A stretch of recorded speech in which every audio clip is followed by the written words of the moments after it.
ایک بیماری ہے فسچولا. اس کے بارے میں بہت سے سوالات آئے ہیں اور مجھے بھی احساس ہے کہ میں کچھ ملک سے باہر رہا اور کچھ اور ایسے کاموں میں مصروف رہا کہ ایک جو ہماری سیریز تھی جس میں ہم بیماریوں کے بارے میں بات کرتے تھے اس پر بہت عرصے سے بات نہیں ہوئی. تو آج ہم نے یہ سوچا کہ بہت سارے سوالات آئے ہیں تو جو ہمارے بہن بھائی ہیں کامن پیپل، کامن سے مراد یہ ہے کہ جن کو میڈیکل کا علم نہیں ہے. ویسے تو ہر شخص ہی اسپیشل ہوتا ہے، کوئی بھی کامن نہیں ہوتا. تو فسچولا کے بارے میں دیکھیں، فسچولا ایک ٹرم ہے جس کا مطلب یہ ہے کہ ایک ایسا راستہ کہ جس کا ایک سوراخ جسم سے باہر ہو، ایک جسم کے اندر ہو، تو اس کو فسچولا کہتے ہیں. لیکن عمومی طور پہ جب فسچولا کہا جاتا ہے تو پخانے کے رستے کے قریب جب کوئی سوراخ سا پھوڑا بن جائے جس میں سے پیپ رس رہی ہو تو عموماً فسچولا اسے کہتے ہیں.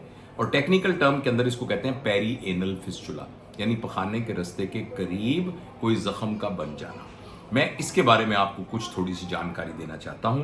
دیکھیے، جو پخانے کا راستہ ہے، اس راستے کے اندر اللہ تعالیٰ نے بہت سارے گلینڈ بنائے ہیں، غدود بنائے ہیں جن سے ہر وقت رطوبت اندر آتی رہتی ہے.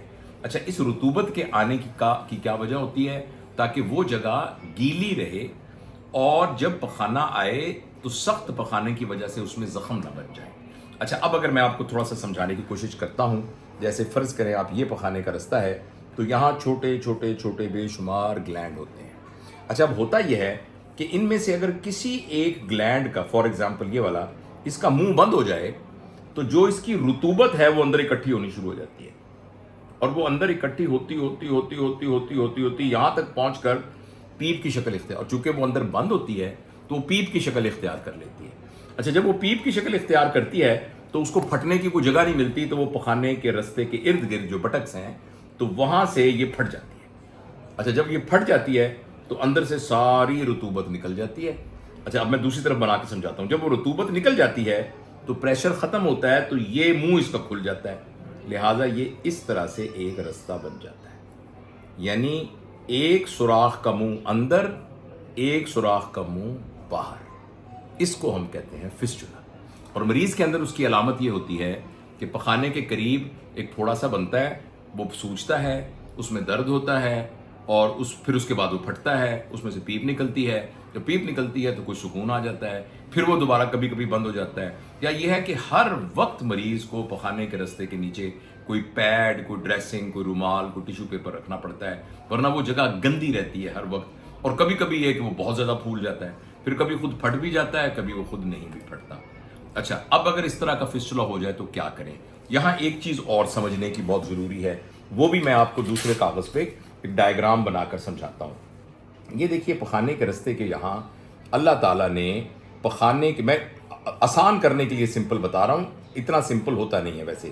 آپ یہ سمجھیے کہ پخانے کے رستے کے ارد گرد اللہ تعالیٰ نے ایک طرح کا ایک رنگ بنایا ہوتا ہے جس کو ہم سفنٹر کہتے ہیں، جو کہ پخانے کو کنٹرول کرتا ہے. جیسے کسی شخص کو پخانے کی حاجت ہو تو اس کا دل تو نہیں چاہتا کہ وہ اس کا دل تو نہیں چاہتا کہ وہی خود بخود پخانہ نکل جائے. اس کو وہ مناسب جگہ کا یعنی اہتمام کرتا ہے، مناسب موقع کا اہتمام کرتا ہے اور وہاں جا کر پھر پخانے کا اخراج کر سکتا ہے. اس چیز کو جو کنٹرول کرتی ہے وہ یہ سفنٹر کنٹرول کرتا ہے. اچھا، یہ بتانا اس لیے ضروری ہے کہ جس فسچولا کا میں نے ذکر کیا یہ دو قسم کے ہوتے ہیں بنیادی طور پر. ویسے ٹیکنیکلی بہت ساری قسمیں ہیں مگر عام آدمی کے سمجھنے کے لیے دو طرح کے ہوتے ہیں. پہلا یہ ہے کہ اس کی اندر والا سوراخ اور نیچے والا سوراخ دونوں کے دونوں، یہ اندر والا سوراخ جو ہے یہ اس پٹھے کے یا سفنٹر کے نیچے کھلتا ہو، اس کو ہم لو فسچولا کہتے ہیں. اور دوسرا امکان یہ ہے کہ یہ جو اندر والا سوراخ ہے وہ اس فسچولا کے اوپر کھلتا ہو اور وہ اس طرح سے موجود ہو، اس کو ہم ہائی فسچولا کہتے ہیں. اس کی بہت ساری اور قسمیں بھی ہیں مگر آپ یاد رکھیے کہ یہ دو طرح کے ہیں، ایک لو فسچولا، ایک ہائی فسچولا. اچھا، اب ان کا علاج کیا ہے؟ دیکھیں، پہلی بات تو یہ ہے کہ فسچولا کا علاج آپریشن کے بغیر نہیں ہے، اس کا علاج آپریشن ہی ہوتا ہے.